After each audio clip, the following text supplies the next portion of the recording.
Good evening, ladies and gentlemen. Tonight, Lady Esther presents the Screen Guild Players in an episode from Flesh and Fantasy.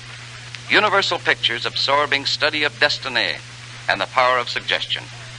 It stars Vincent Price as Podgers, Edward G. Robinson as Marshall Tyler, and Dame May Whitty as Lady Pamela Hardwick. The Lady Esther Screen Guild Players in Flesh and Fantasy.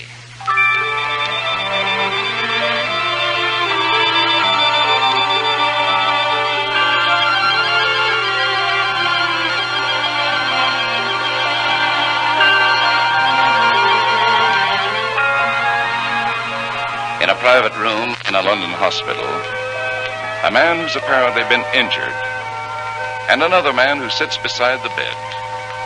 Only silence for a moment, and then... I had to tell someone, Dr. Whitley. That's why I asked for you, though you won't believe me. I know you won't. Tyler, I've seen some strange things in my life. I'd suggest you tell me everything, from the beginning. All right, from the beginning. I suppose you knew Lady Pamela Hardwick. If you did, you must have known the sort of person she was. Hard, brittle, with a sense of humor that was more cruel than amusing. The whole thing started at one of her parties. Rather monstrous affair. All sorts of people there. And she'd engaged the Palmers to entertain her guests. His name was Podgers. Strange sort of a chap. Cold, cynical, almost, but not quite impertinent.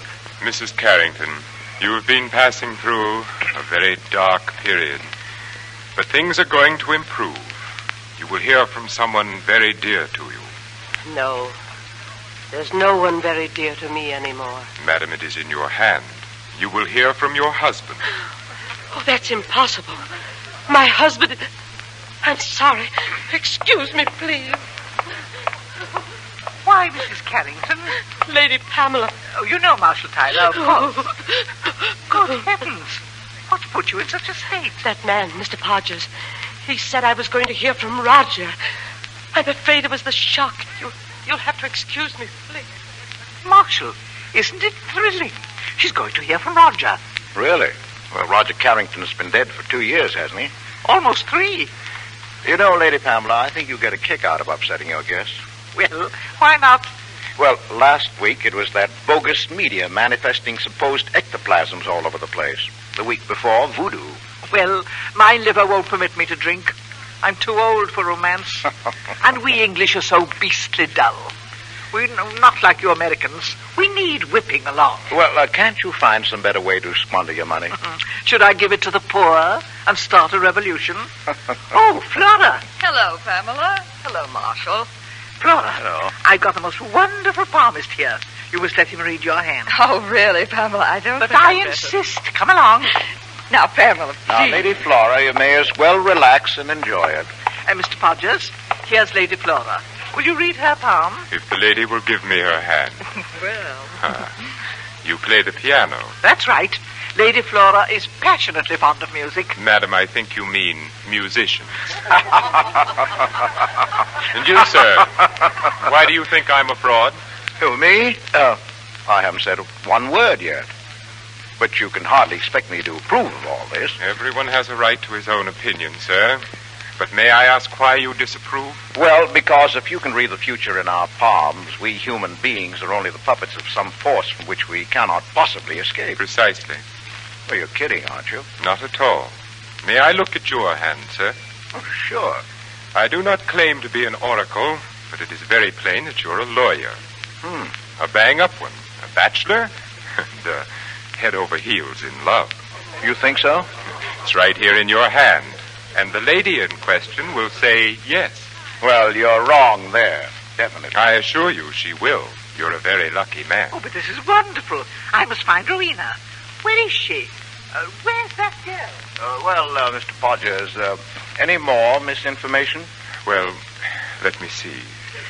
Your hand indicates that... Well?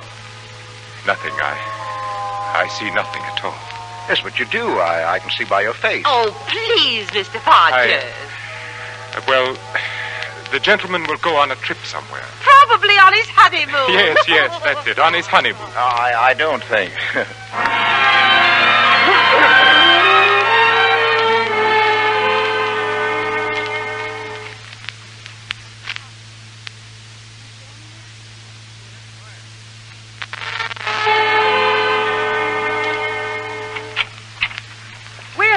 you are, Rowena.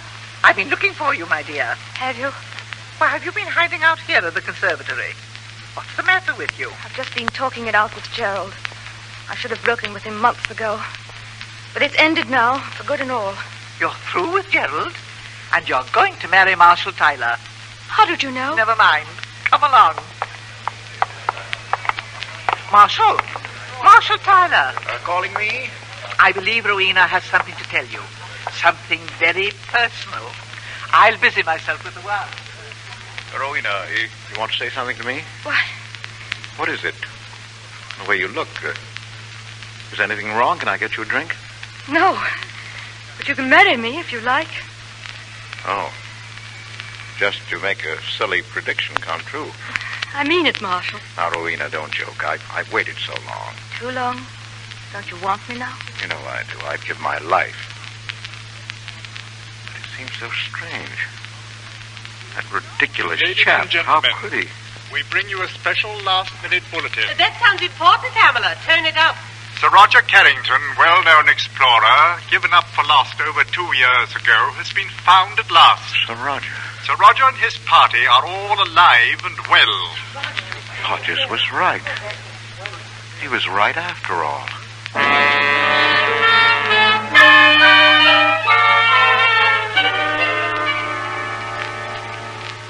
Mr. Podgers, my coming here to your place tonight was no casual whim.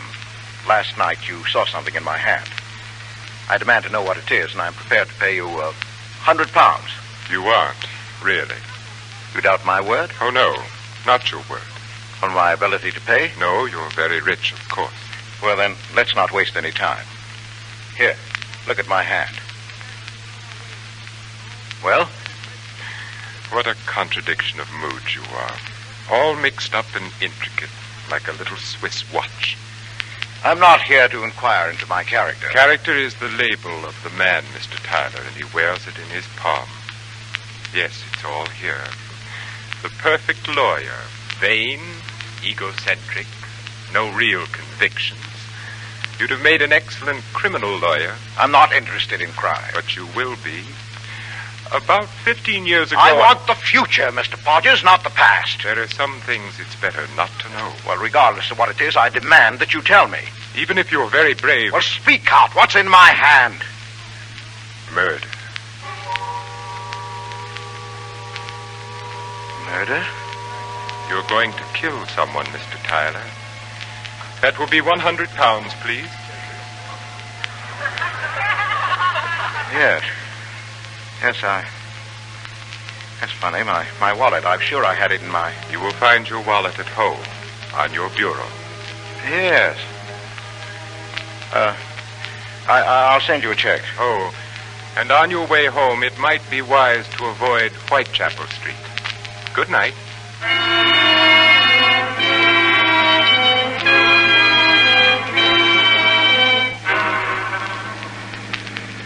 No, it's absurd, ridiculous. What can he possibly know about me? Oh, the man's a fool, an imposter, a downright... Yes, sir? Did you say something, Mr. Tyler? Oh, no, Paul. I'm just thinking aloud. Yes, sir. Sometimes when I'm drunk... Stop! You all right, sir? Didn't hit you, did he? No. Oh, where are we, Paul? Whitechapel Street, sir. Whitechapel. Nasty spot, sir. Shall we be getting on? No. You take the car, Paul. I think I need a little walk.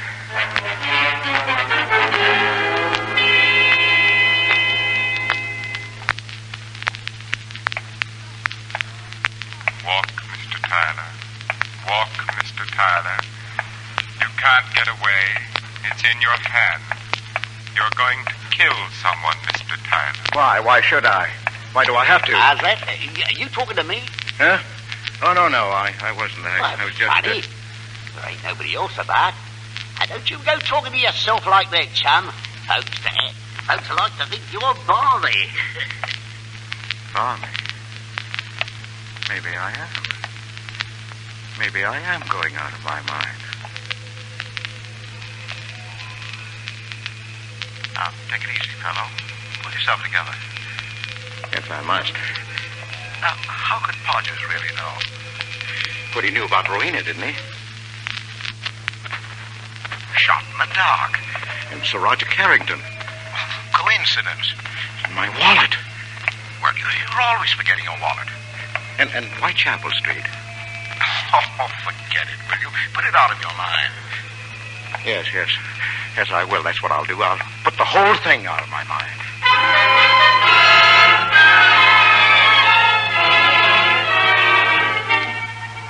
Monday. It's been 2 days and nothing's happened yet. You're going to kill someone, Mr. Tyler. Wednesday. 4 days. You're going to kill someone, Mr. Tyler. Saturday. It's a week, perhaps. You're going to kill someone, Mr. Stop Tyler. it! Stop it!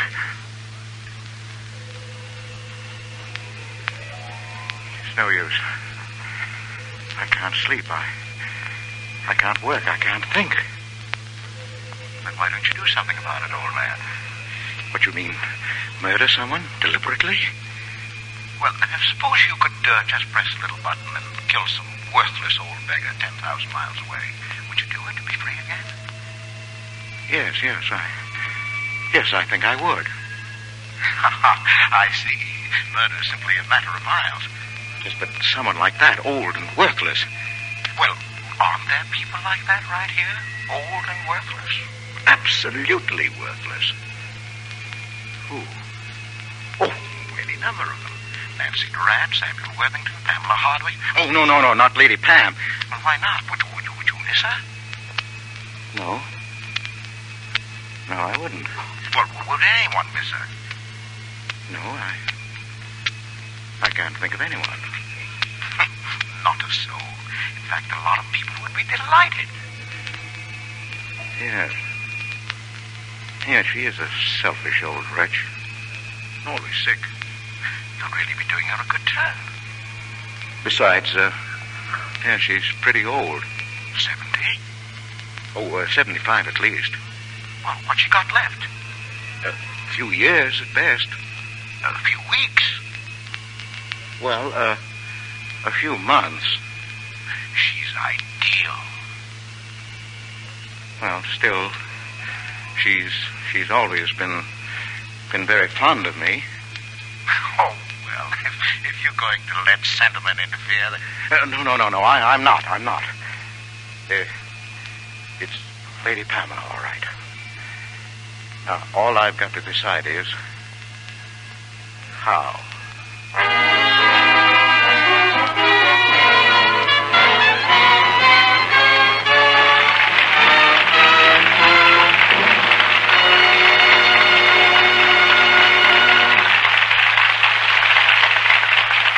The second act of the Lady Esther Screen Guild play will follow in just a moment. Now, a word from Lady Esther. Have you the courage to look 10 years younger? Have you the courage to look lovelier and more romantic? Women say my new shade of face powder, Bridal Pink, does just that. They say they can actually see the years slip away when they apply Bridal Pink. They can see the faded, yellow look vanish from their skin. See it take on a quality of beauty and radiance that's like a magnet, attracting all eyes. Bridal Pink is a new kind of shade, based on an entirely different principle in color blending. It's not for just one particular skin coloring, but for 4 basic skin types. Bridal Pink is equally flattering whether your hair is blonde, brown, auburn, or black. You see, Lady Esther face powder isn't just mixed in the usual way. It's highly pulverized by the tremendous force of hurricanes. Pulverized so fine it feels light as a feather on your skin. Yet it completely covers tiny lines and blemishes. And though it's light and cool as a summer breeze, it clings 4 hours and longer. It even makes your features look smaller and daintier. If your druggist is sold out of Bridal Pink, ask him to order it for you, but accept no other shade. For remember, only Lady Esther Bridal Pink face powder can give you the look of a woman in love. That happy, radiant look. That look of complete self-confidence.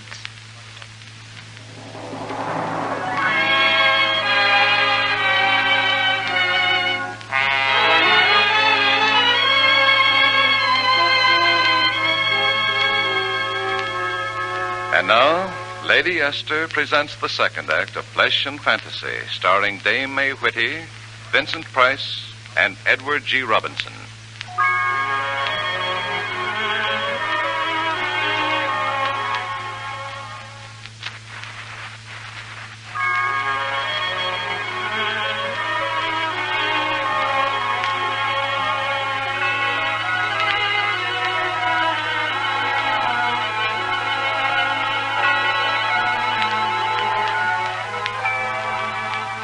Hospital room again.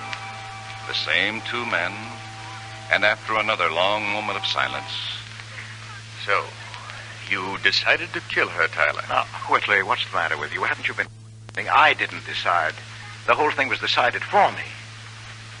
How did you go about it? And I got hold of some poison, sacchinidine. And then I bought a box of chocolates. Very lovely box. Cloisonne, 17th century, I think. And you poisoned the chocolates? Yes, just one of them, wrapped in silver foil. And then? Then I took it to Lady Pam.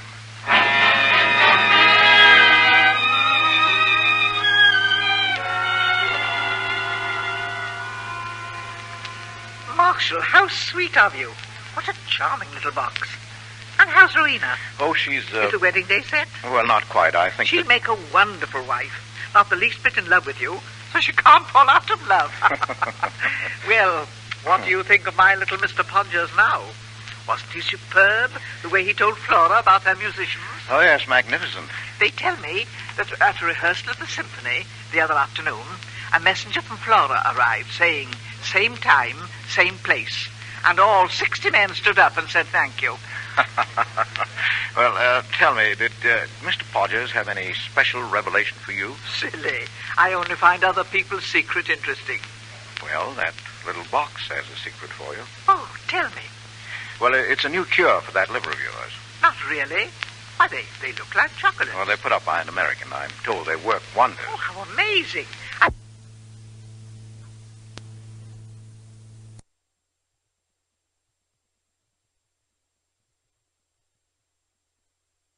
Brought you to Paris. I had to come. I had to see you. Marshal, why have you run away from me? But I haven't. You said you'd be gone only a few days, and here it's going on to 3 weeks. I thought you... Now, Rowena, please, I can explain. Oh, excuse me. Hello? Yes? What? When? Yes, of course. Yes, Monday at 3. Goodbye. Who was it, Marshal? My office. What is it? You seem so elated. Elated? Well, naturally, that call meant that we can go back to London. And we can be married. When? Right away, Monday. Day after that. All day Monday I'll be busy. Another client? Which one this time? Lady Pamela Hardwick. I think you know her. Well, of course I know her. She's my godmother. Oh, yes, that's right, of course. Marshal, what does she need you for? Well, she doesn't need me, my dear. She died this morning.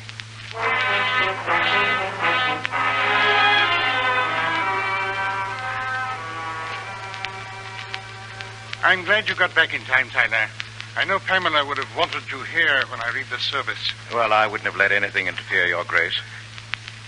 Did she suffer much toward the end? Not at all. It was very peaceful. Well, I'm glad to hear that. Very glad. By the way, I've had a notification from your office. It's true about the will? Yes, quite true, Your Grace. Her entire estate goes to the church. You'll be chief executor. She was a good woman, Tyler. In some respects, a very great woman. Well, I think most of us are here. I'll have to look to it. If you'll excuse me now. She didn't suffer. She didn't suffer at all. Marshal, look at this enchanting little box. Where did you find that? On the coffee table there. Cloisonne. Must be several hundred years old. Oh, wouldn't you know that Pam would fill it with chocolates? Good ones, too, I'll wager. Rowena. Only one, Marshal. I figure can stand it. This one, I think, in the silver foil. Don't eat that, you hear? Give it to me. But, Marshal. The best place for these is in the fire. Why, darling, anyone would think they were poison. Rowena, you must forgive me. I beg your pardon. They're about to start the service in the drawing room. Thank you.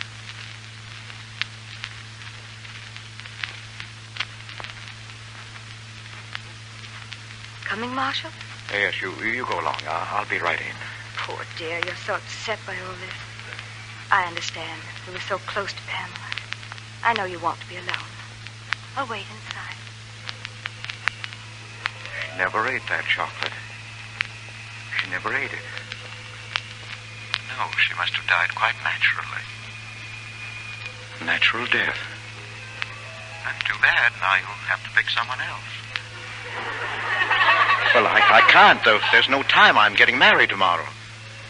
Well, there must be someone else. Perhaps he's here. Just look around. Gathered in this familiar place, we meet in the memory of one still with us. For she is not dead. She has not gone. She has merely attained that spiritual serenity, that true state of peace for which we all yearn. Did you hear that? And no human being could desire a happier release Listen. than this swift and painless passage into the kingdom of heaven. That's it. O death, thou great liberator, where is thy sting in thee? Death, the great liberator. Don't you understand? He wants to die.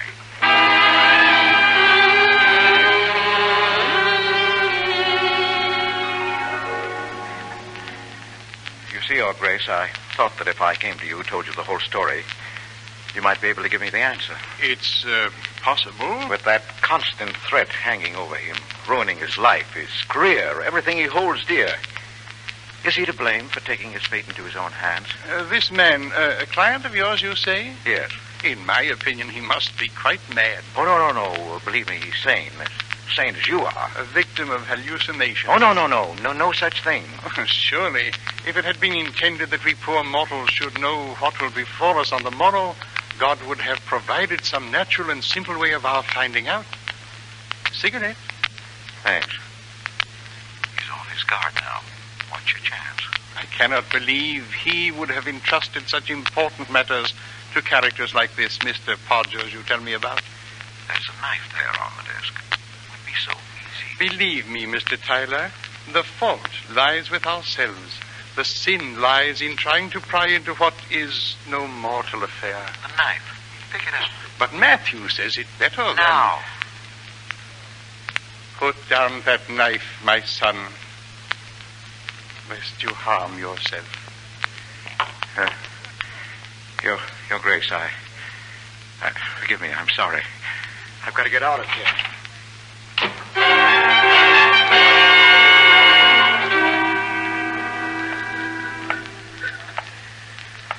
You're going to kill someone, Mr. Tyler. You're going to kill someone. Mr. Tyler. Oh, hello, officer. Bad night to be walking on the bridge, Mr. Tyler. Worst fog we've had. Yes. A fine night for murder. You better watch it, sir. How long must I walk? How long must I wait? How long must I... Oh, I'm sorry, sir. Oh, my fault. Oh, not at all. I should have... Why, it's Mr. Tyler. Podgers. How are you, sir? How am I? How could anyone be after what you told me? Well, you asked for the truth. I didn't put it in your hand. No, but you put it in my mind. You wanted to know. You insisted. Well, look again. Perhaps you made a mistake. Mr. Tyler, you'd better go home. Get some sleep. Perhaps you made a mistake. Perhaps I did. Now, come around and see me tomorrow. No, now. Well, Here, look at my hand. Well, my word, how extraordinary. Yes. I believe I owe you an apology. Apology? Yes, it doesn't seem to be there. Yes, it is. No, I swear. Liar! I tell you it isn't. Stop! Let go! I'm going to kill someone. Let go! I'm going to kill someone. What is it there? Now, what's going on? And now you can't be disturbing... Why, Mr. Tyler. Oh, I'm sorry, sir, but I'll have to take you along. No, you won't. I won't let you take me in. Stop! Stop, I say! Look out, sir! Let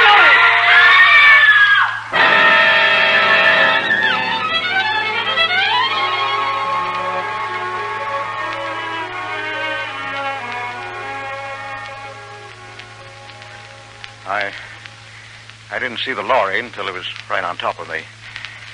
And then everything went black. When I came to, I was here in the hospital.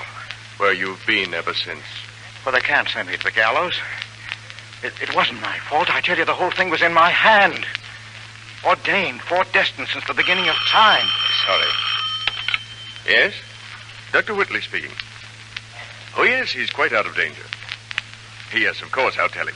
He'll be glad to know.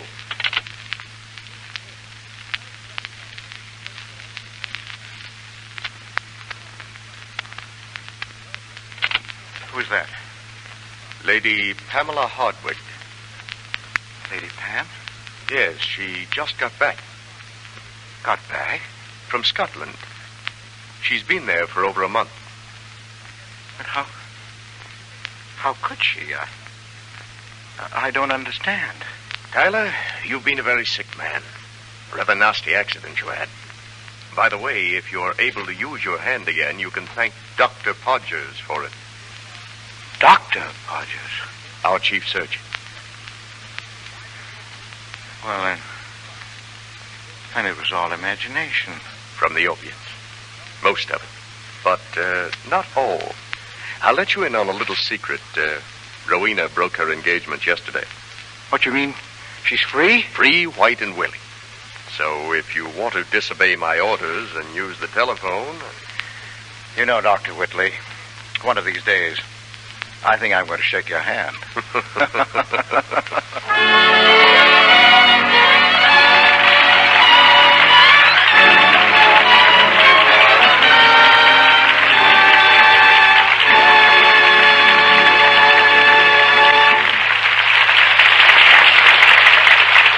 Thank you, Vincent Price, Edward G. Robinson, and Dame May Whitty for a most thrilling half hour. Well, surely, Mr. Bradley, you must know that we all consider it a privilege to appear with the Lady Esther Screen Guild players. The Motion Picture Relief Fund and its country house are both largely supported by this radio program, and we are more than proud to share in that wonderful work. And now, before we tell you about next week's show, here's a word from one of America's best-known beauty authorities, Lady Esther. Thank you, Dame May Whitty. Ladies, perhaps you're not entirely satisfied with the effect of makeup on your skin. You may be wondering why your powder doesn't look as smooth and clear as it should. Now, it may be that dry, rough flakes on the surface of your skin are causing the trouble. Flakes so tiny you can't even see them. But you can certainly see radiant difference when those dry flakes are removed. You can see and feel the silky new texture of your skin. To remove those dry flakes, just rub Lady Esther 4-Purpose Face Cream well into your skin. Then wipe it off, gently but completely. Lady Esther Face Cream loosens and absorbs the dry, clinging particles of skin nature is trying to throw off.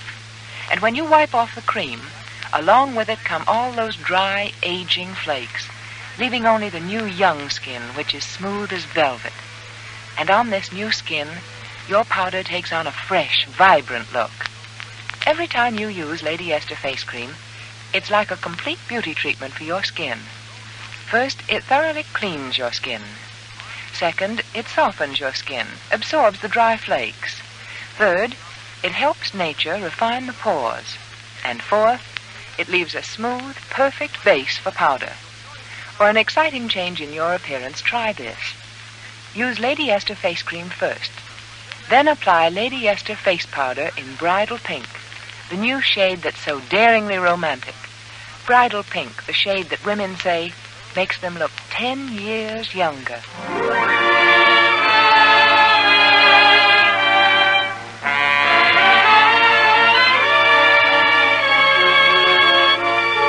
Next week, the Lady Esther Screen Guild players will present Smiling Through. It will star Lorraine Day, Sir Aubrey Smith, and Van Heflin. Be sure to listen. Edward G. Robinson is starred in the forthcoming Metro-Goldwyn-Mayer picture, Our Vines Have Tender Grapes. Dame May Whitty will soon be starred in the Broadway play, Thérèse Requin, directed by her daughter, Margaret Webster. Vincent Price can soon be seen in the 20th Century Fox picture, Dragonwyck. Flesh and Fantasy was presented through the courtesy of Universal Pictures, producers of Uncle Harry. This is CBS, the Columbia Broadcasting System.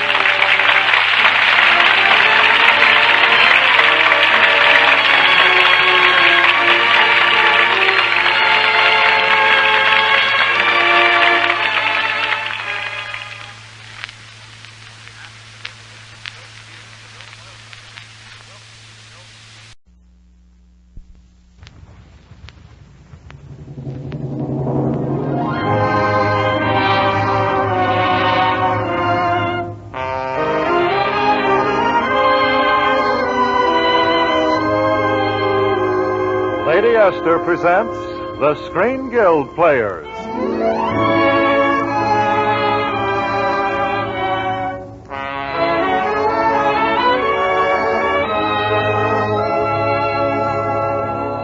The Lady Esther Screen Guild play tonight, Smilin' Through. The starring players... This is Lorraine Day. This is Van Heflin. And this is Aubrey Smith.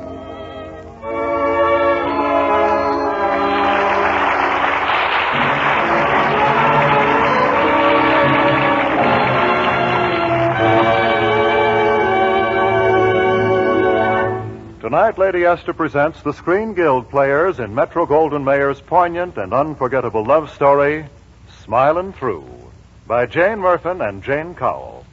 It stars Van Heflin as Kenneth Wayne, Lorraine Day as Kathleen, and Sir Aubrey Smith as Sir John.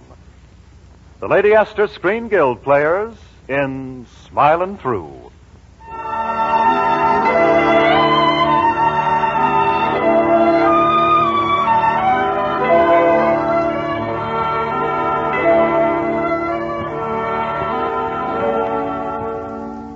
That day in the summer of 1915.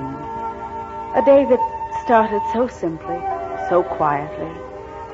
A day just like thousands of other days. A day I'll remember all the rest of my life. It was in the afternoon. Willie, whom I'd known for years, had asked me to go for a walk with him. But we hadn't counted on the sudden storm, the thunder, the lightning, and the drenching rain. And when we looked for shelter, there was only one place. The old Wayne house that had stood deserted for so many years. Bit of luck with that fire, old girl. Logs were good and dry. Well, should be, though. They've been in that fireplace for 50 years. Mm-hmm. And this newspaper's been lying here all those years, too. The time. June 14, 1868. A letter that was never opened. Addressed to Jeremy Wayne, Esquire. And look, that clock, it stopped. Of course it has. If that clock were running, I'd be running, too. Willie, do you know what? There's something strange about this room. Something has happened here. Nonsense. You're letting that drenching go to your head. They shut the doors and went away. Forever, as though there were a curse on the house. Oh, that's rot. They probably meant to come back. No other shutters wouldn't have been nailed up. All right, have it your way, old girl. The place is haunted. Well, it might be, you know. Perhaps this place is... What was that? Oh, just a log. Naturally. I knew it was, but... Wait. Listen. A horse and carriage? Do you think it's real? Well, we'll soon find out.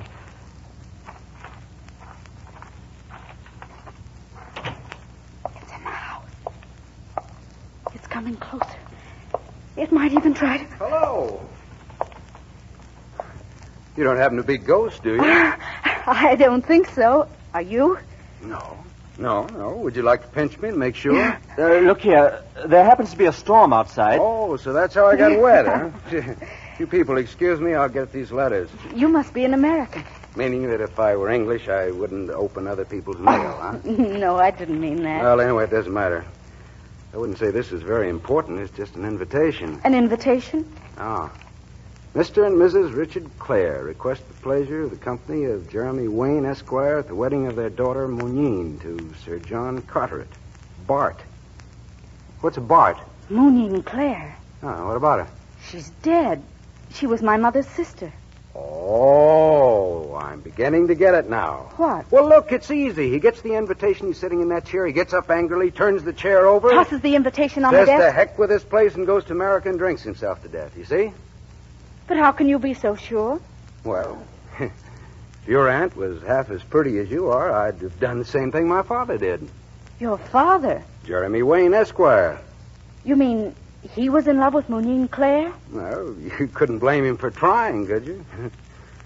But who was he to compete with Sir John, what's his name, Bart? It just happens that Sir John What's-His-Name is my guardian. Oh. And the finest gentleman I've ever known.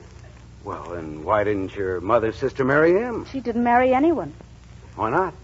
I don't know. She died that same year. Uh-huh. Of a broken heart. She was in love with my father all the time. Now, is there anything else you want cleared up? Well, you're the most... Gesundheit. Pardon me for speaking German while there's a war on. You might think I'm a spy. And that would be rather awkward, wouldn't Well, it? I don't care who... Gesundheit. Or did I say that before? You know, maybe there's some 1868 cool cure around here. Some port wine, maybe. I'll go and have a look. Gesundheit. Thank you. Come on, Kath, we can go. The rain's letting up. Oh, but Willie, don't you think we shouldn't let this spy out of our sight? Huh? It's my patriotic duty to charm him and then trap him. Huh? Besides, he said he'd try to find some port wine. But, Kath... And I've never tasted port wine in my life. And don't you really think it's time I should?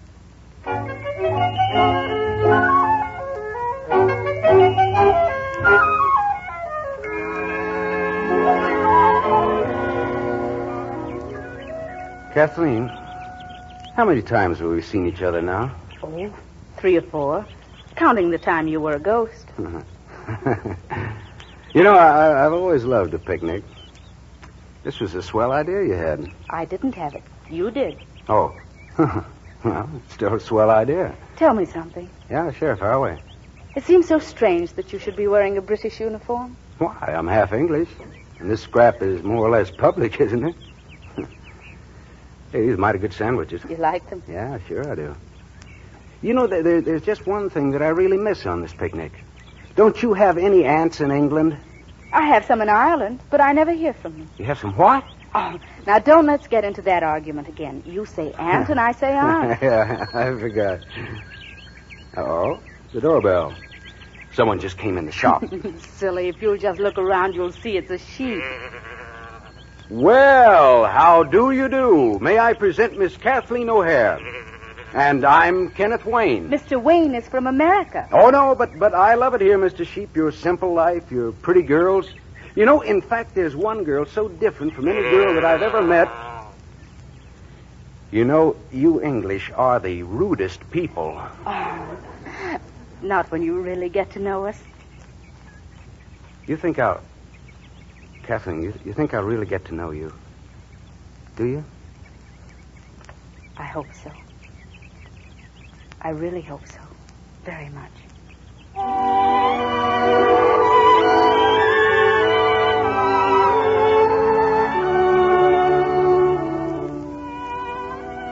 It was all so delightful and so new, so simple and so lovely. Until that night. Uncle John and the vicar were playing chess as usual. And I remember I was thinking to myself, how often have those 2 old friends sat there like that? How many nights through more than 50 years? And then suddenly, Uncle John looked up and growled, Come, Kathleen.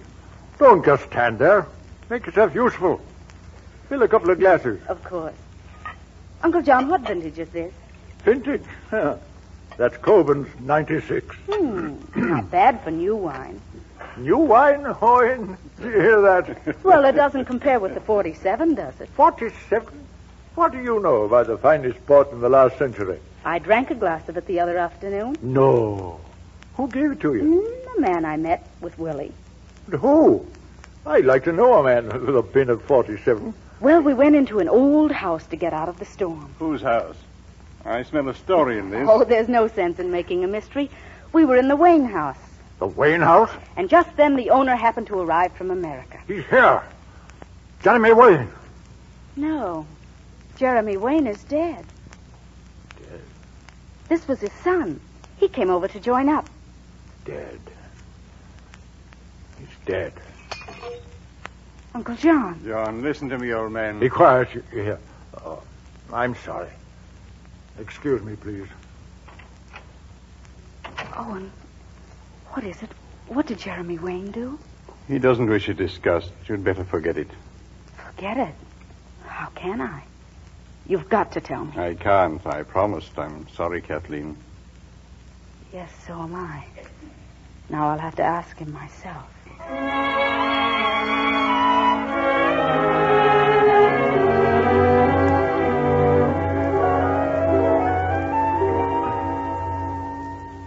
Uncle John. Yes? I'm sorry I said anything to hurt you. Kathleen, this young man, this Wayne, He's in the army, you say? Yes, he's in a camp near here. I think you'd like him, Uncle John. We've become quite good friends. Friends? Yes, and I'm sure that if only you'll get to know him... Esther. Yes, Uncle John.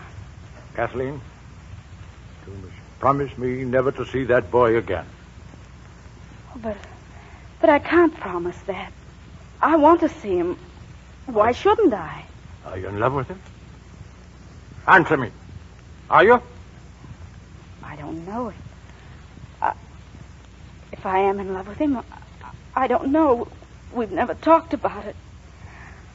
I only know I can't bear the thought of not seeing him again. Now, listen, my child. I'm going to tell you something you should have known long ago. It's been my fault, I suppose.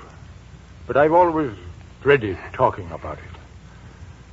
You'll be patient with me. Yes, Uncle John. It's almost 50 years ago. But I can see it as though it were only yesterday. I was young and very much in love. Moonine Claire.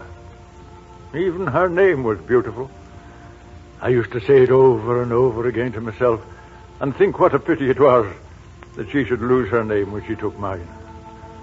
But she didn't. You never married. No. It was that very day she stood with us before the altar. Owen was reading the marriage service, about to pledge us to each other, when the door burst open and he strode into the church. Who? Jeremy Wayne, flushed with wine and out of his senses with love. He loved her, too. I should have known. He'd threatened me. I should have been prepared. As he pointed his gun at me, she flung herself forward. There was a sharp report, and my life was over. She died. She died to save you. She lived just long enough to bid me goodbye. Oh, poor darling. Poor dear. Kathleen, tonight you told me Wayne was dead. I'm sorry it wasn't I who killed him. Uncle John. He escaped into confusion, but I tracked him for years. For years I hunted him in my dreams. I killed him in my dreams. Now he's dead. And his son. You must promise me to have nothing more to do with him. You mean it's never? I mean exactly that. It's never.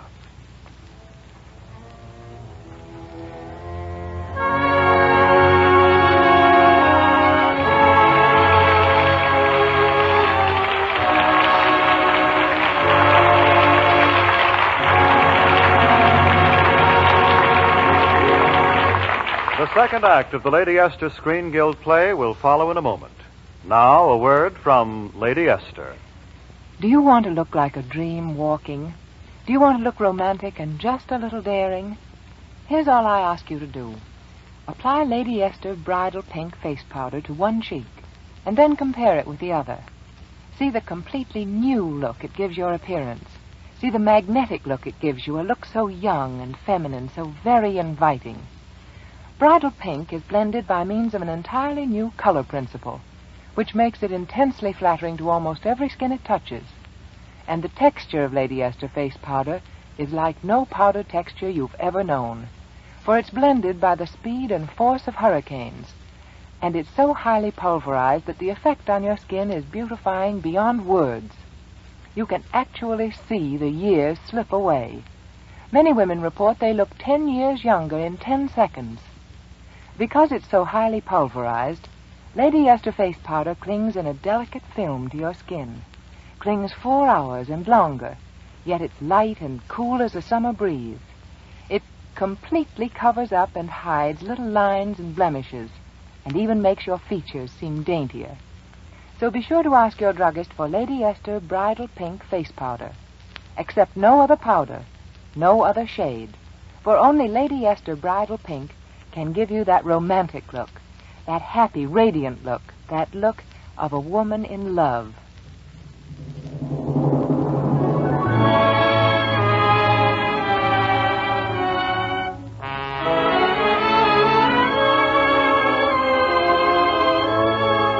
And now, Lady Esther presents the second act of Smilin' Through, starring Sir Aubrey Smith, Lorraine Day, and Van Heflin.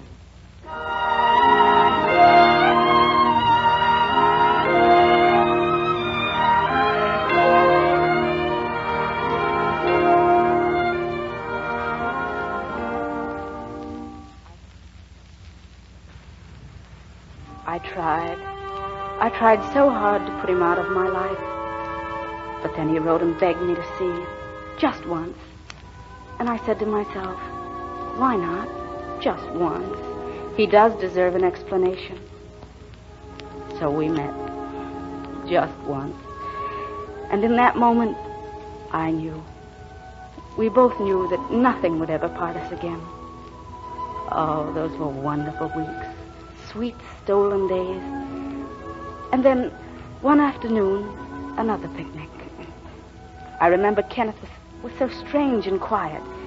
And I turned to him and smiled and said, what's the matter with you? Are you in love? Who, me? How would I know? Ask me. I know. Kathleen. What, dear? We're leaving for France. When? Tonight. Oh, Ken, how can they? You're not half trained. Well, I guess they need more men. Of course. Well, it had to come sooner or later. Of course. I'm sorry. How much time do you have? Well, we go to Southampton tonight. We'll be crossing tomorrow.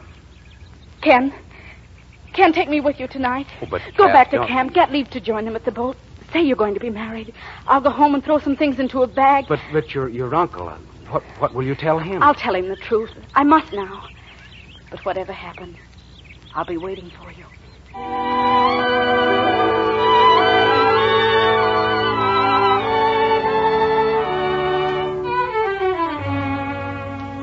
John, it's my move, I believe. Isn't much good to do you, Owen. I can see the end from here. Uncle John, I'd like to ask you something. Jack and mate in 3 moves. I'll only be a few minutes here. Oh, I'm afraid this can't wait. Some of the men are going over tonight. Are they? Too bad. And I wanted to ask you about a girl, a friend of mine. You see, she's in love, and if he's going to France, she may never see him again alive. Well, I'd say she ought to marry him. Would you, Uncle John? Would you, even though you'd been taught to hate his father? Kathleen. Oh, I meant to keep my word. I tried. I couldn't because I love him. And now we've only till tomorrow left. We're to be married before he leaves. I'd sooner see you dead. Uncle John. I'm afraid we should have expected this, darling. Kenneth. You, sir, what are you doing here? Your maid told me that I'd find Kathleen. Oh, Kenneth, it doesn't matter what he said. I'm going with you, of course. Yes, I might have expected that, too. And I might have expected this from Wayne. Expected what, sir? If she marries you and you don't come back, you'll have smashed her life for a few miserable hours. But he will come back, and we'll have had those hours.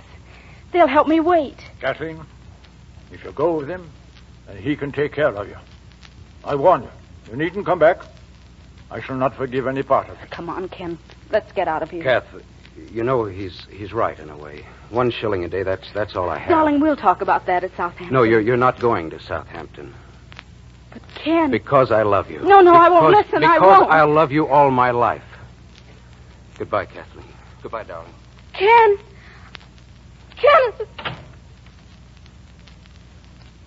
He's gone. He's gone, and he may never come back. If God is just, he never will. How can you say a thing like that? How can you when you know...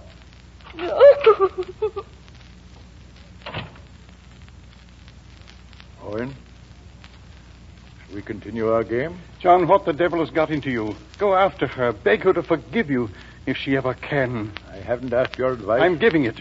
I thought that boy acted most decently. So you're on his side, too? I'm on Kathleen's side, and I say you're wrong, wickedly wrong.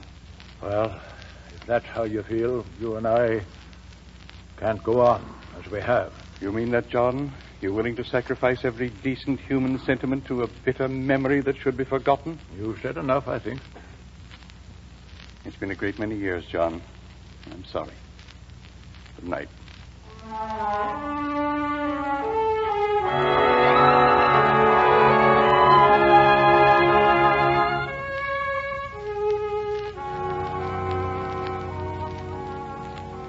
Owen, I've missed you at the house. Almost a year. Almost a year. And you, Kathleen? I promised Kenneth. I'll wait.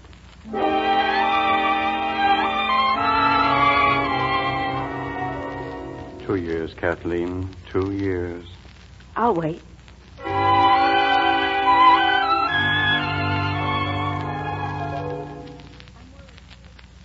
I'm worried, Owen. I've been worried for months. I haven't heard from Ken since... Kathleen, I saw him today. You saw him? You saw Ken? Where house? Oh, then he must be waiting for me. Thank you, Owen. Thank you. You've made me the happiest girl in the world. I wonder, should I have told her the rest?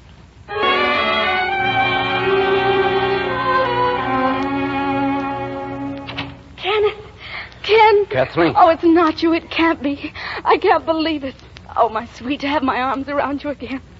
Oh, Ken. Ken, darling. You might allow me to stand, be a gentleman, Owen told me you were here.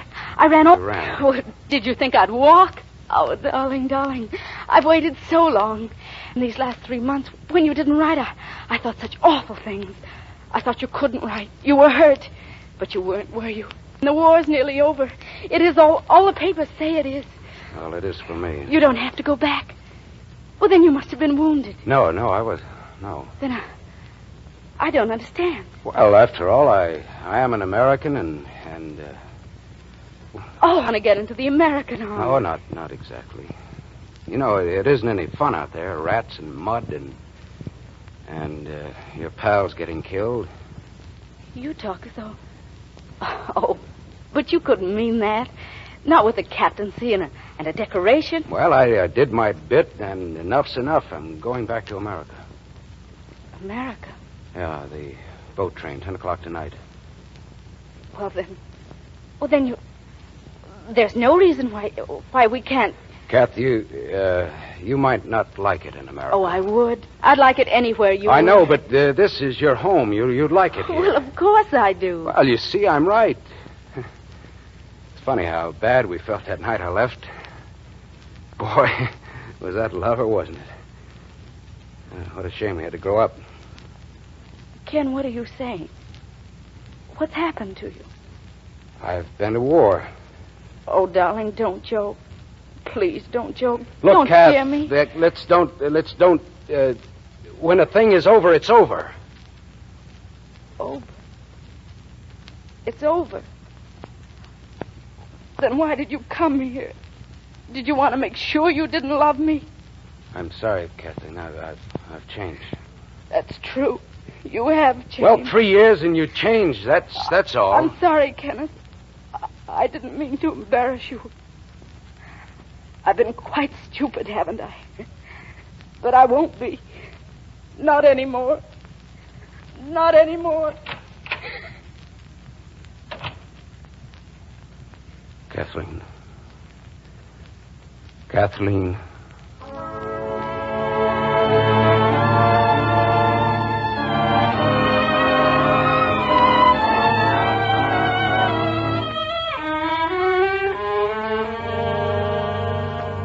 John, you're wondering why I came to see you.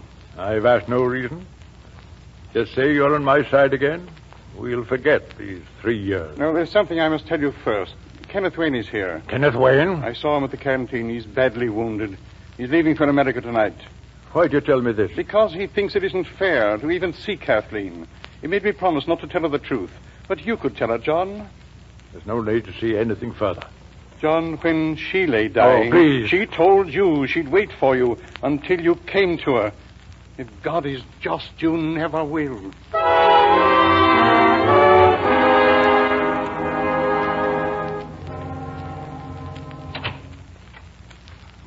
Kathleen? Kathleen? Is that you? I'm leaving this house. I just came to get my things and tell you I hate you. You've seen him? Kenneth Wayne? Yes, I've seen him. But I won't anymore. What happened?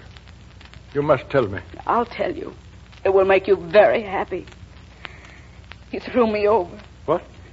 You knew that someone loved you. You were sure of it. You had that memory at least. I have nothing. Nothing. Kathleen, my child. Kathleen. Listen.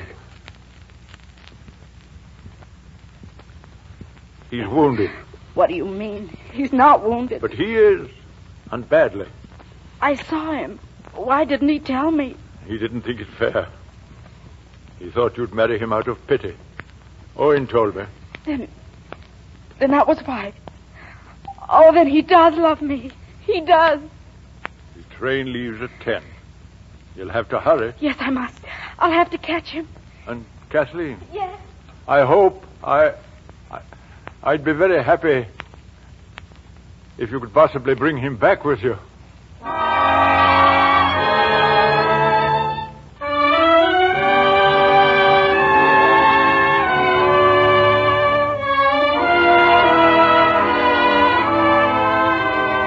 Kathleen shouted to me as she drove by. She told me to come here, John. Well, where is Kathleen? On her way to the station. She'll be coming home? They'll be coming home. I'm glad, John. I'm glad. Owen, if you haven't forgotten what you knew about chess... Certainly not. Well, then, I've never touched the board. You had the whites. And I believe it was your move.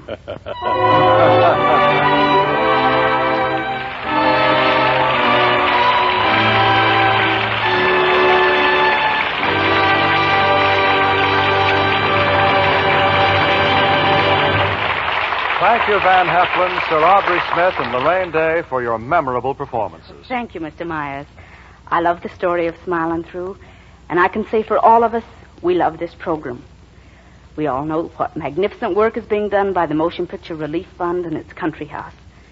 We know that work is made largely possible by this Lady Esther Screen Guild show, and we're all proud to share in it. Now, before we tell you about next week's show, here's a word from one of America's best-known beauty authorities, Lady Esther. Thank you, Miss Day.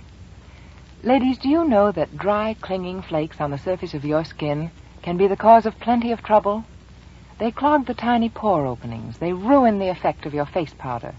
For powder cannot cling smoothly to a rough, flaky skin. But you can remove those stubborn, clinging flakes so easily with Lady Esther Four-Purpose Face Cream. Here's all you do. Just rub Lady Esther Face Cream well into your skin. Wipe it off gently, but completely. Then run your fingertips over your face and feel the difference. Feel how the ragged, clinging flakes are gone, completely absorbed and removed by Lady Esther Face Cream. Feel the new silken finish of your skin, the petal-like smoothness on which powder and makeup look so clear and fresh. Lady Esther Face Cream gives your skin a complete beauty treatment every time you use it. First, it thoroughly cleans your skin. Second, it softens your skin, absorbs the dry flakes. Third, it helps nature refine the pores. And fourth, it leaves a smooth, perfect base for powder. If you have the courage to look 10 years younger, if you have the courage to look daringly romantic, try this. First, apply Lady Esther Face Cream. Wipe it off completely. Then apply Lady Esther Face Powder in Bridal Pink, the new shade that women say makes them look 10 years younger. Lady Esther Bridal Pink, the new shade that gives you that happy, radiant look, that look of a woman in love. Next week, the Lady Esther Screen Guild players will present The Voice of Bugle Ann. It will star Martha O'Driscoll, Noah Berry Jr., and Lionel Barrymore. Be sure to listen. Lorraine Day appeared through the courtesy of Metro Goldwyn Mayer, producers of the Technicolor musical Thrill of a Romance. Van Heflin, who has just returned from service, is resuming his career at Metro Goldwyn Mayer Studios, producers of the Technicolor picture Anchors Aweigh. Sir Aubrey Smith can now be seen in the United Artists release, And Then There Were None. Music on tonight's program was arranged and conducted by Wilbur Hatch. Ted Myers speaking for Lady Esther, saying thank you and good night. This is CBS, the Columbia Broadcasting System.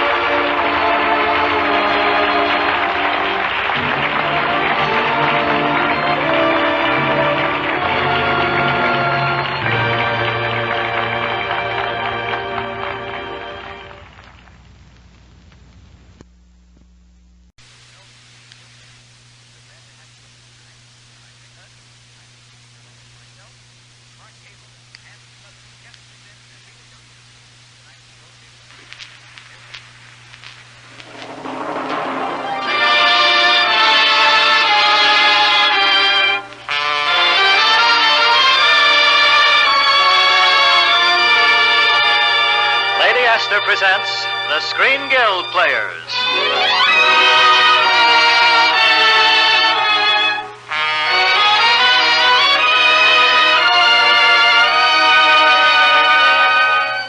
The Lady Esther Screen Guild play tonight, The Voice of Bugle Ann. The starring players. This is Lionel Barrymore. This is Martha O'Driscoll. And this is Noah Berry, Jr.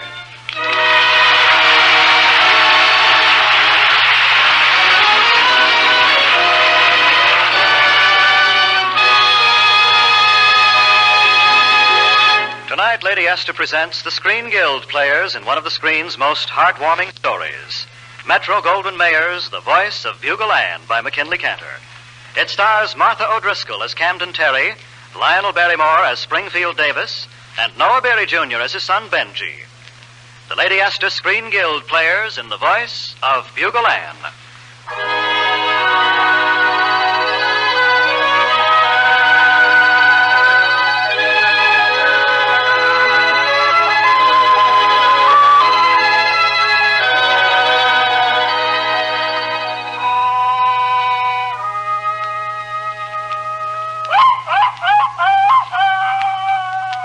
You hear that? Just a hound that's baying in the night, you might say. Just a dog that's chasing a fox. But to my paw, that was the sweetest sound this side of heaven. That was the voice of Bugle Ann. Down in our part of the world, most everybody likes to run a fox. But with Pa, it was more than just a kind of game. With him, it was, well, almost a sort of religion. You see, we got our own notions about a fox hunt. We don't ride no horses or wear funny caps. We just raise hounds and train them to hunt. And the fox has a chance the way we play. He just holds up when he gets tired, and we blow a horn, the hounds come on home. And then the next night we can run him all over again. Yes, sir, that was the kind of hunting my pa used to love. And there wasn't a hound he ever bred that he didn't feel kind of special about. But the one that wrapped herself clean around his heart was a little female called Bugle Ann.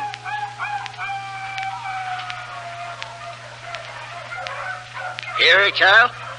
That's Bugle Ann. Yes, sir. Out in front of the pack again. That voice of hers is just like music. Never was a hound voice like that in the whole state of Missouri. I waited a long time to have a hound like that. That's worth it, Spring. You can breed a great line of Davis dogs out of her. Ain't going to be no Davis line out of her. She's a lady, Bugle Ann is. She's a maiden. And there won't never be another hound voice like hers in the world. Spring, you're so plumb foolish over that hound, you make me sick. Can't help it, Cal. Sometimes I feel like I don't deserve her. You there, Pa? Oh, that you, Benji? You're kind of late. Oh, it took longer in town than I expected. Couldn't find the right part for that well pump. Listen, Spring. They're turning around now, swinging up past the old Camden place. Yeah, just about, Cal. Pa, I just come by the Camden place. There were lights in the house. Yes, that's right. I heard some of the Camdens be coming back home. Camdens was great hound people in their day. Well, 20 or 30 years ago. This is a son-in-law of the old Camdens. His name is Terry, and he aims to raise sheep. Sheep? Well, that means a fence. Del Lacey's pa was at the lumber yard, and this fella Terry was, well, he was ordering posts and wire. Wire? What kind of wire? Wolf wire, Pa. Hog tight, bull strong, and horse high. I remember this Jacob Terry. Sure enough. And he married Effie Camden. I heard she died up in Jackson County, leaving one daughter. I wouldn't call this Jacob Terry a pleasant man. Heard he whipped a horse once with a hunk of hickory. Oh, you can't condemn a man on what you hear, Cal. Still, a wove wire fence can be mighty bad. Fox hits a fence like that in the dark, and he's small, you know. He gets through without choking to death, but a hound, he's liable to get hurt. They're turning around again, Spring. You want to blow that bugle and bring them in? No. Ain't no fences yet. Let them run for a while. Besides, I think we better visit this Jacob Terry.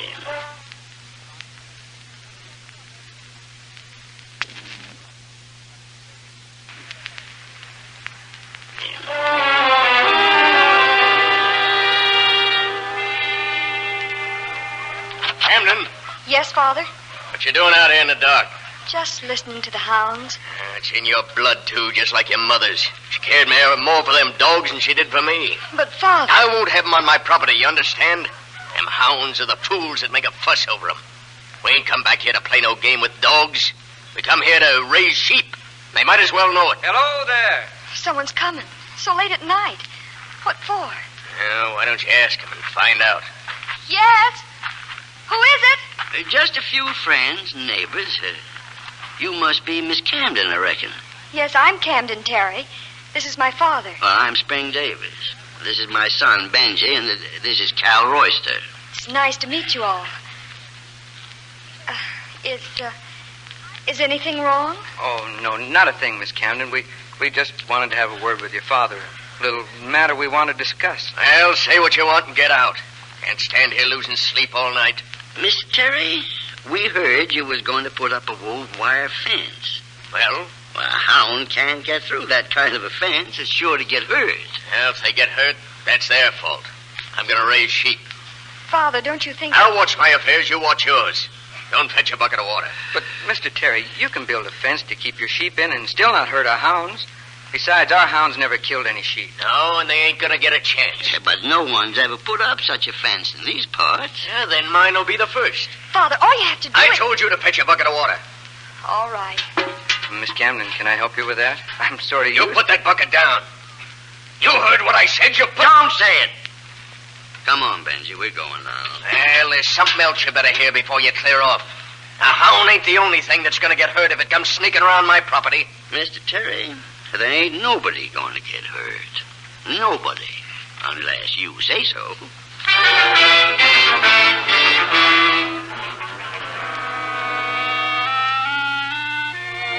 That was the first time I ever saw Camden. Oh, but I think we both knew right from the start it wasn't going to be the last. Of course, her father never knew about it, but, well, we used to meet pretty often after that. Warm summer nights, we'd drive up on the ridge in her Ford. Well, I guess the whole world seemed kind of beautiful. Until the night the trouble started. I just left Camden. I was walking home, and, well, I heard the yipping of dogs. Steady, boy. Steady now. We'll get you fixed up good as new. See his leg, Spring? Ripped clean open. Cal, if anything's happened to Bugle and... Pa, that you? Over here, Benji, inside the fence. What's the matter, Pa? You sound kind of mad. One of Cal's dogs got hurt on the fence. And Bugle Ann? I don't know yet. She ain't come in. Oh, well, she'll be all right, Pa. Sure she will. You there. What you doing on my land? There's Terry now. Go on, all of you. Get out of my pasture. Now, ain't no sense pointing a gun, Jacob. I just come in here after my hound. Well, if your dog's in here, it's got no good business among my sheep. But this is Bugle Ann. She wouldn't hurt nothing. Makes no difference to me. You keep your blamed dogs off my land, or they'll get a dose of number 10 shot in the high end. Now, you take a word from me, Jacob Terry. Pa, wait a minute. Listen. That's Bugle Ann. Yes, it's her, all right. Mr. Terry, it's mighty lucky for you she's out there running safe and sound. You mean it's mighty lucky for the hound? Come on, Cal. Come on, Benji. Mr. Terry, I'm awful sorry we had all this trouble. Really, I'm sorry. You're a Davis, aren't you? Yes, sir. That's my name. Well, I don't like it.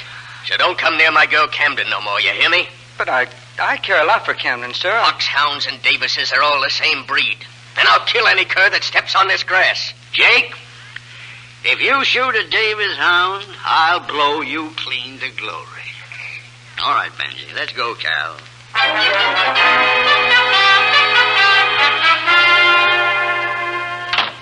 Camden, come in here.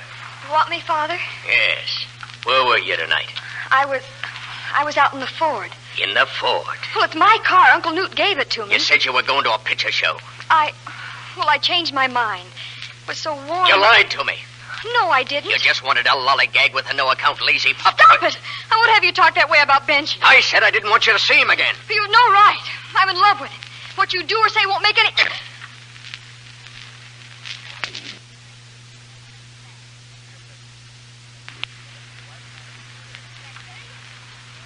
I hate you. I've always hated you. I'll hate you as long as you're alive.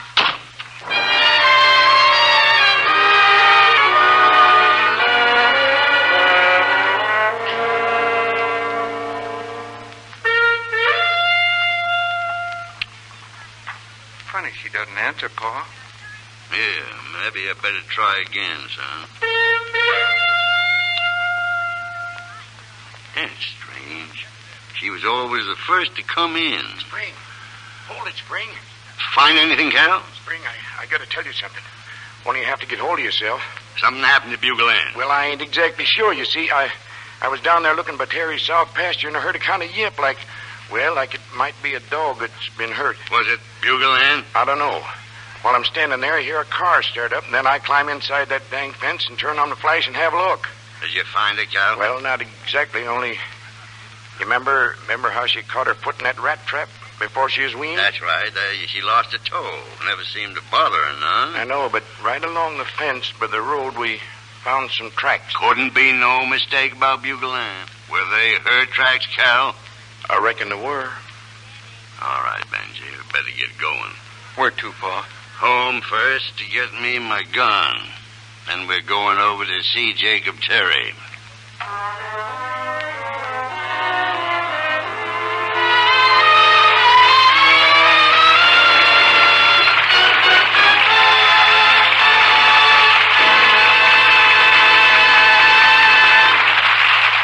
The second act of the Lady Esther Screen Guild play will follow in a moment. Now, a word from Lady Esther. There's a certain unmistakable look about a woman in love, a radiant look, a happy, confident look. And women are discovering my new shade of face powder gives them that same look of happy radiance. I've called this new shade Bridal Pink because it makes even a bride look more romantic and appealing on her wedding day. Now, Lady Esther Bridal Pink doesn't look pink on your skin. Women say it doesn't even look like face powder. It has a certain subtle, romantic quality that's difficult to put into words, and your own coloring makes very little difference. Whether your hair is blonde, brunette, auburn, or brown, Bridal Pink will instantly give new tone and life to your skin, new highlights of beauty to your hair, new sparkle to your eyes. Lady Esther face powder is blended by the tremendous speed and force of hurricanes. Its texture is like no powder texture you've ever known. It spreads smoothly, evenly, like a delicate film of beauty on your skin. Tiny lines and blemishes are completely covered. The texture of your skin becomes smoother, finer looking. It's light as a summer breeze on your face, yet it clings 4 hours and longer. Ask your dealer for Lady Esther Bridal Pink face powder. Accept no other shade, for no shade can give you that radiant, fascinating look of a woman in love, like Lady Esther Bridal Pink.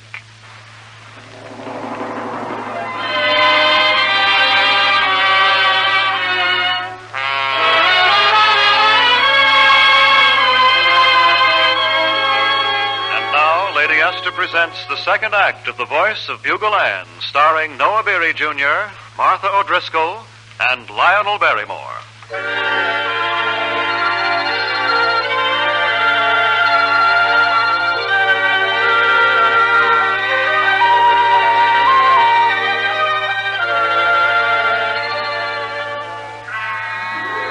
Well, it ain't no secret what happened that night. It all come out in the trial. But when the district attorney started screaming murder, it just didn't seem to bother Pa none at all. He just sat there kind of calm and quiet-like. And then when they put him up on the stand... Mr. Davis, is it true that when you went to Mr. Terry's home that night, you were armed? That's correct. You were prepared to kill? I told him if he harmed Bugle Ann, there'd be trouble. You mean you were prepared to kill a man because of a dog? Now, wait a minute. I guess you never owned it. Answer my question. Well, I am answering it. Kind of answers itself to anybody that ever owned a hound and loved it the way I love Bugle Ann. Order. Judge, Your Honor, maybe you remember what Senator Vest said about a dog. He was a lawyer, and he said what he had to say in court just the same as I'm talking now.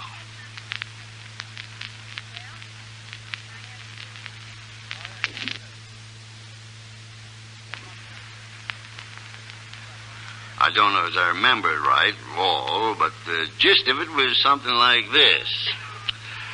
A man's best friend may turn against him and become his enemy.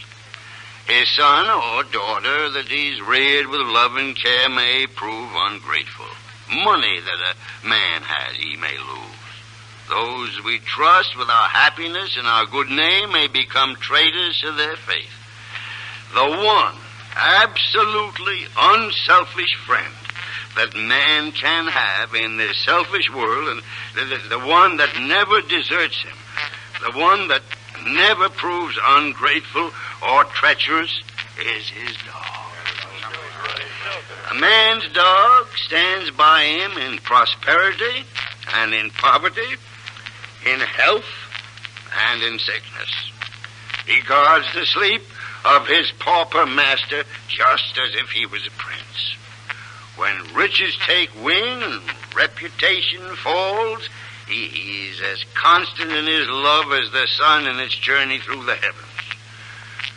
And when the last scene of all comes, and death takes the master in its embrace, and his body's laid away in the cold ground, no matter if all other friends pursue their way, there by the graveside will be the noble dog found, his head between his paws, his eyes sad, but open in alert watchfulness, faithful and true even to death. Your Honor, I'd kill a man if he killed my friend without a reason, and a hound is as much a friend as any man, which except he ain't got none of a man's faults. Yes, sir. I ain't denying I killed Jake Terry because he killed Bugle Ann. I didn't want to do it, but I just had to. Thank you, sir. That's all.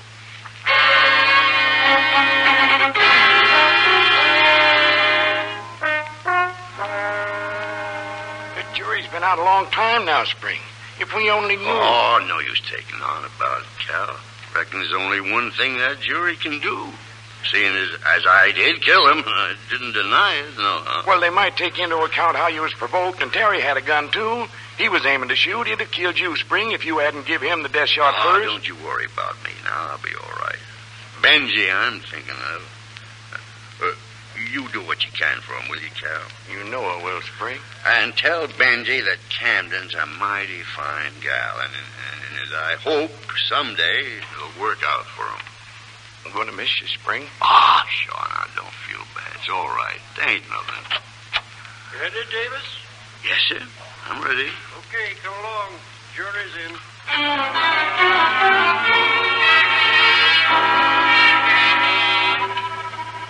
Having been tried and found guilty by a jury of your peers, you are hereby sentenced to the state's prison to serve a period of 20 years.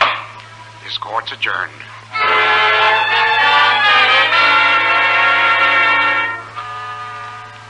That was an awful bad time for me. Pa up there in Jeff City and Camden gone, too. After the trial, she just disappeared. Didn't nobody know where she'd gone off to, so I tried to forget her. I worked the farm all day and tried to sleep nights. Over 3 years, almost 4, till the day I got the telegram. And I rushed right over to Cal Royster's place, and I pounded on the door. I yelled, Cal! Hey, Cal, where are you? Open up! Hello, Benji. What's on your mind? Cal, I just got a telegram. They're letting him out. He'll be home tomorrow. Yeah, that's fine. What's the matter, Cal? Ain't you glad? Sure am, Benji. Sure am. I'm mighty glad, but I was just fixing to come over and see you. Got something here I want to show you. Look. That dog collar. I watched your pa make that collar herself. It's Bugle Ann's, all right. How'd you come by it, Cal? Found it up in the timber. On a fence.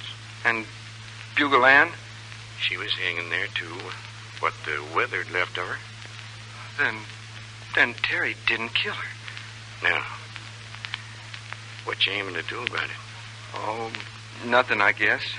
Ain't much I can do. But maybe we better not tell Pa. It wouldn't do no use now. No use at all. Your pa thinks she's dead, and we better just let it rest right there.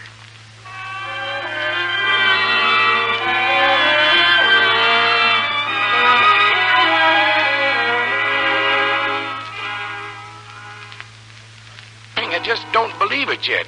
These last 4 years, I kept telling myself... Oh, sure.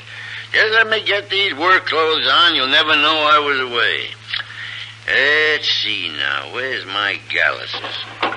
Used to keep them right here in the bureau drawer. They're not in there, Pa. Benji, you been messing with my... Pa. This collar. You never told Now, me... take it easy, Spring. Take it easy. Where'd you find it? Where? Up in Bachelor's Timber. She was caught on a fence. Caught on the fence. Then Jacob Terry never did it. Pa, you don't think anyone's blaming you? Up there in Jeff City, I used to hear her.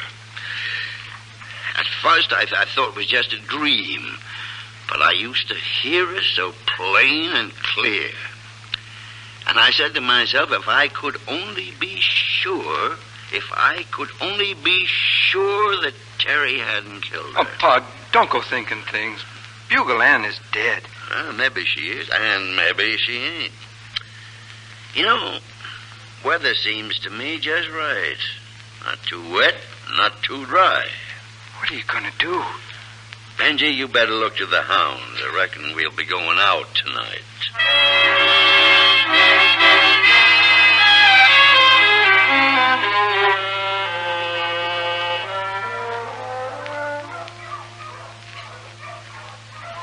That's a beeline fox, sure enough. Don't let no crops grow under his feet. Spring, you brung your bugle along. What you figure to do with that? Well, that's kind of plain, Cal. As soon as I hear Bugle Ann, I'm going to blow her in. Pa, it ain't no use. I tell you, you're just going to... Shh. Listen.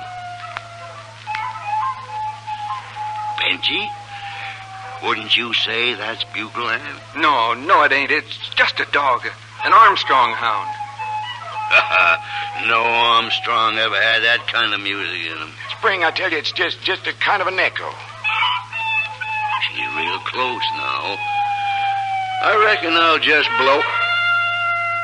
I never done that. I never give nobody else leave. Who done that? Who blew her in? I did, Mr. Davis. Well, I'll be... It's a girl. Camden Terry. Hello, Benji. It's good to see you. Camden, I don't understand. You will, Benji. She's coming in now. Here she is. Good girl. That hound. What hound is that? I raised her, Mr. Davis. But it's got her voice. Yes, I know. I used to hear her. Camden, what's it all about? She's hers, Benji. She's Bugle Ann's. She's by Proctor's pride out of Bugle Ann. Bugle Ann never had no pups. I think maybe you'd better let me explain. Go on, miss. My father never killed Bugle Ann. We all know that. I hated my father. I was leaving home that night. When I drove the Ford out of the yard, Bugle Ann was running past the gate. I couldn't see her in the dark. It happened so fast that You ran over her? She was still alive when I picked her up. But I was afraid there'd be trouble over her being hurt. That must have been when I hurt her hip. So I took her up to Jackson County, to my mother's folks. I nursed her back to health. Camden, why didn't you let me know? Well, after what happened that night, I was afraid it might go worse for your father if the jury knew that Bugle Ann wasn't even dead. Go on, Miss Camden, please. When Bugle Ann got well, I bred her to Proctor's pride. There were 5 pups. This was the only one like her. Benji, I got this set. Sure, Pa. You sit right here. Miss Camden, what happened to her? She left one night after the puppies were weaned. I never saw her again. I always thought she'd been killed trying to get back to you. She's dead then.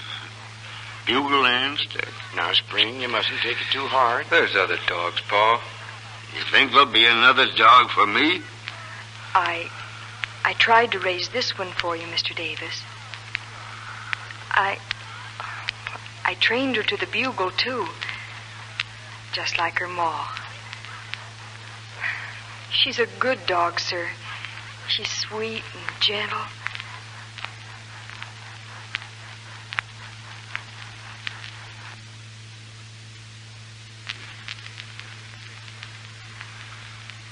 maybe if you'd just pet her a bit. It kind of looks like that little hound's begging you, Pa. Why, sure enough, Spring, she's took a shine to you. She likes you, Mr. Davis. If you'd just give her a chance. Oh, please, Pa. Miss Camden, what do you call this hound? Little lady. Little lady, huh? Bugle's Ann's little lady, huh? Benji, help me up. What you aiming to do, Pa? Well, ain't she Bugle Ann's? And ain't the weather just right? I reckon I'm going to let her run, Benji. I reckon I'm going to let her run. Yes, sir.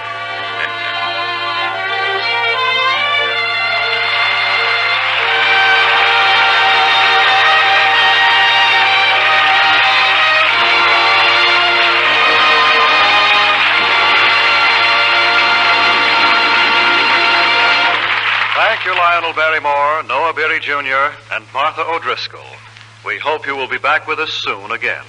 You can count on us, Mr. Myers. For that matter, you can count on every actor and actress in Hollywood, because we all know the wonderful work being done by the Motion Picture Relief Fund in its country house, a work made largely possible by this radio program. And now, before we tell you about next week's show, here's a word from one of America's foremost beauty authorities, Lady Esther. Thank you, Miss O'Driscoll. Ladies, are you trying to do too much for your skin? Are you using too many different kinds of preparations? That's a real mistake and the cause of many skin troubles. For nature never intended you to use one thing to clean the skin, another to soften the skin, one thing to open the pores, another to close the pores. Under such treatment, the pore openings finally refuse to function and remain wide open. All your skin needs is one cream. One cream that cleans it thoroughly, that softens the texture and helps refine the pores, that absorbs the dry particles nature is constantly throwing off, dry clinging flakes that ruin the effect of makeup. Lady Esther Face Cream, this one cream by itself, does all the four things your skin needs most. A single application leaves your skin so clean and fresh, so free of dry, flaky particles, that when you apply your face powder, the effect is beautiful. Your powder looks so smooth and even and stays on so much longer. Use Lady Esther Face Cream morning and night.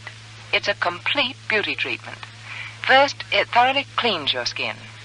Second, it softens your skin. Third, it helps nature refine the pores. And fourth, it leaves a smooth, perfect base for powder. If you want to look truly fascinating, try this. First, apply Lady Esther Face Cream. Remove it completely. Then apply Lady Esther Face Powder in Bridal Pink, the new shade that's so daringly romantic. Bridal Pink, the shade women say make them look 10 years younger.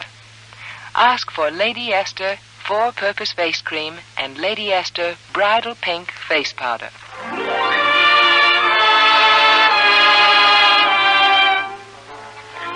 Next week, the Lady Esther Screen Guild players will present The Little Foxes. It will star Charles Dingle, Teresa Wright, Otto Kruger, and Betty Davis. Be sure to listen.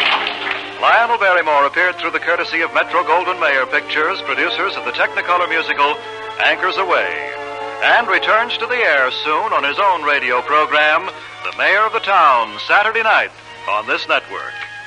Noah Beery Jr. and Martha O'Driscoll came to you through the courtesy of Universal Pictures, producers of Uncle Harry.